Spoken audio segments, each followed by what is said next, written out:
우리 조상들의 지혜를 통해 건강을 지키는 채널 변화몽입니다. 하나님께서 우주 만물을 먼저 만드시고 맨 마지막으로 인간을 지으셨습니다.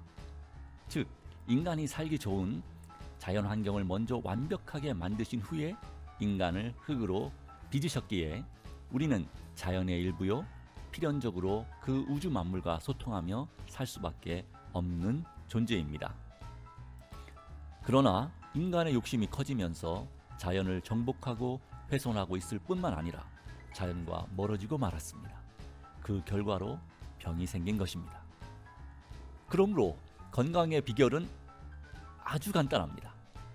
마음은 조물주를 잘 섬기고 우리 몸은 자연의 이치를 깨달아 그 순리대로 살면 됩니다. 이렇게 자연의 이치와 하느님의 섭리대로 살기만 하면 100세까지 무병장수할 수 있습니다. 제가 건강으로 가는 길을 안내해 드릴 테니 믿고 따라와 보시기 바랍니다.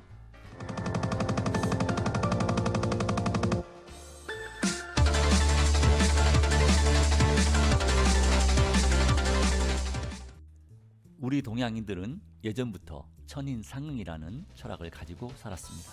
즉, 하늘과 사람은 서로 상통한다는 말입니다.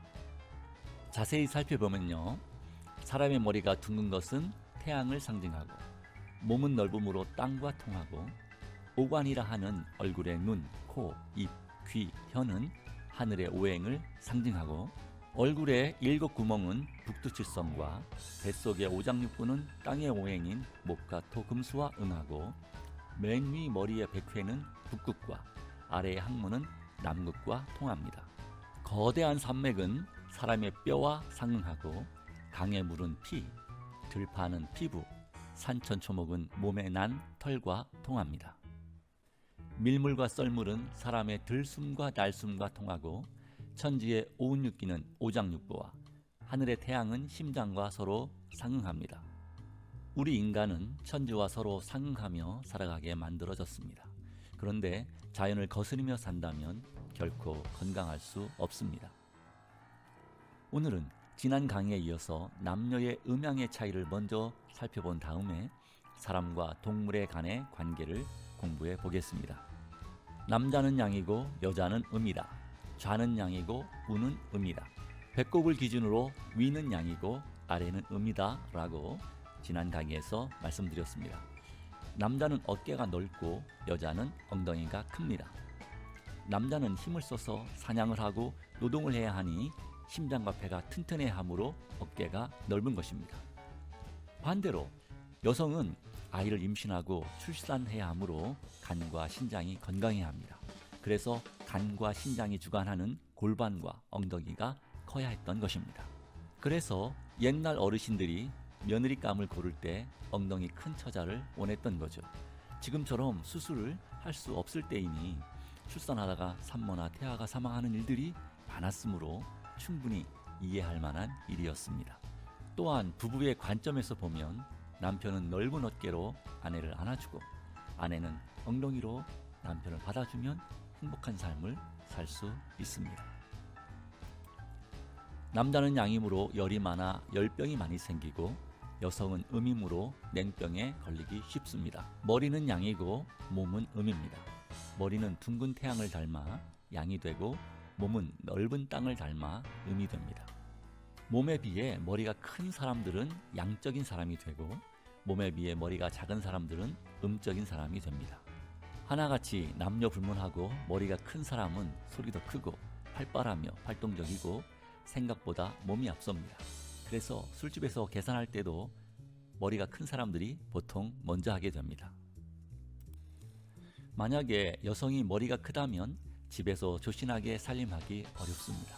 이런 분들은 사회생활을 해야 하며 남의 밑에서 일하는 것보다 자신이 책임을 맡아서 하는 직업이 좋습니다.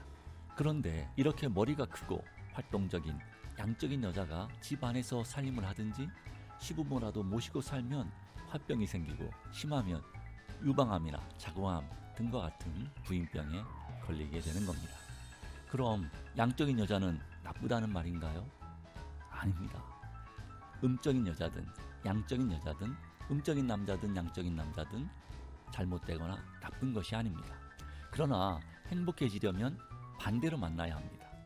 음양이 서로 상호 의존하듯이 양적인 남자는 보다 음적인 여자를 만나고 음적인 남자는 보다 양적인 여자를 만나면 됩니다.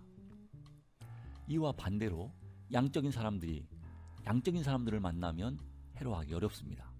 양적인 부부들은 허구한 날 싸우고 음적인 커플들은 한번 토라지면 쉽게 풀리질 않습니다. 특히 사회적으로 출세한 양적인 여자들이 행복하기 어려운 이유가 여기에 있습니다. 잘난 여자들은 자신보다 좀 부족한 남자를 만나야 합니다. 그래야 남자의 양보를 받으며 자신의 삶을 좀 더 누리며 살 수 있습니다. 그런데 욕심 때문에 자신과 비슷하거나 잘난 남자를 만나게 되면 어찌 됩니까? 잘난 남자는 자신 위주로 살려 하고 대접받기를 좋아하기 때문에 여자를 배려하지 않습니다. 그리고 여자가 잘난 체하며 남편을 무시하는 꼴을 못 보지요. 그래서 잘난 여자들은 어려서부터 자신을 이해해주고 뒤에서 밀어주는 남자에게 끌리게 됩니다. 문제는 부모에게 있습니다. 부모는 못마땅한 겁니다. 아니 내가 뭐가 모자라서 그런 남자랑 결혼을 해? 잘 들으세요. 결혼은 끌리는 대로 자신의 본능대로 해야 합니다. 그럼 음양의 원리대로 결혼할 수 있습니다. 보통은 키가 큰 사람은 작은 사람에게 끌리고 지능이 높아 공부를 많이 한 사람은 예술이나 운동을 하는 사람에게 끌리고 명랑하고 활동적인 사람은 조용하고 정적인 사람에게 끌리고 완벽하고 철저한 사람은 좀 우유부단한 사람에게 끌리고 싱겁고 실속이 없는 사람은 속이 꽉 찬 사람에게 끌리게 됩니다.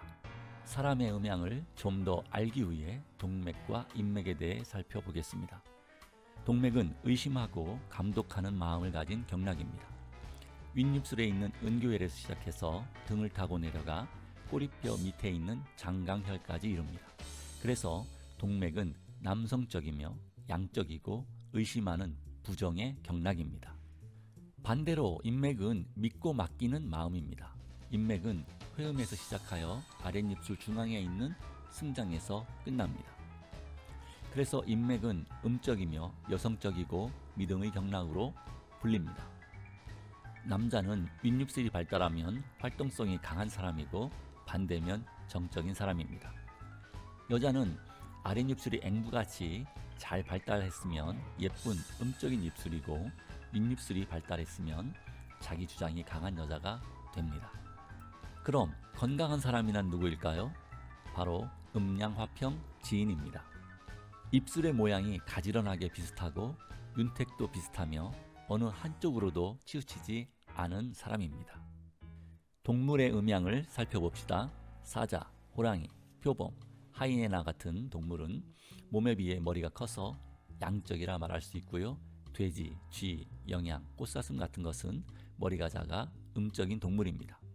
양적인 동물들은 포악하며 새끼를 적게 낳고 음적인 동물들은 순하며 새끼를 많이 낳습니다. 조류의 음양을 보면 독수리나 매는 윗뿌리가 커서 사납고 양적이고 참새나 펠리칸은 아랫뿌리가 잘 발달되어 온순하며 음적입니다. 다음은 물고기입니다. 상어, 메기, 쏘가리 같은 것은 윗입이 발달해 사납고 보거나 붕어는 그 반대입니다. 킹코브라, 살모사, 독사들은 머리가 상대적으로 커서 독하고 구렁이, 꽃뱀, 물뱀들은 몸에 비해 상대적으로 머리가 작아 음적이며 독이 덜합니다. 특히 구렁이는 사람들을 해하지 않고 사람들에게 해로운 해충들을 잡아먹는다고 옛날 분들은 함부로 잡지 않았습니다. 한 걸음 더 들어가 보겠습니다. 얼굴 중에서 코는 양에 속합니다. 얼굴 전체적으로 보아서 코가 크면 자기 주장이 강하고 다른 사람을 우습게 보는 경향이 있습니다. 남자가 자신의 힘으로 성공해야 한다면 얼굴도 좀 크고 코도 커야 하겠습니다. 그러나 여자라면 반대가 되겠지요. 그래서 우리 어른들은 코가 나지막하며 눈이 큰 여자를 집안에 들이길 좋아했습니다. 일단 코가 낮아야 구분하게 남편을 잘 섬길 것이라 생각하신 겁니다.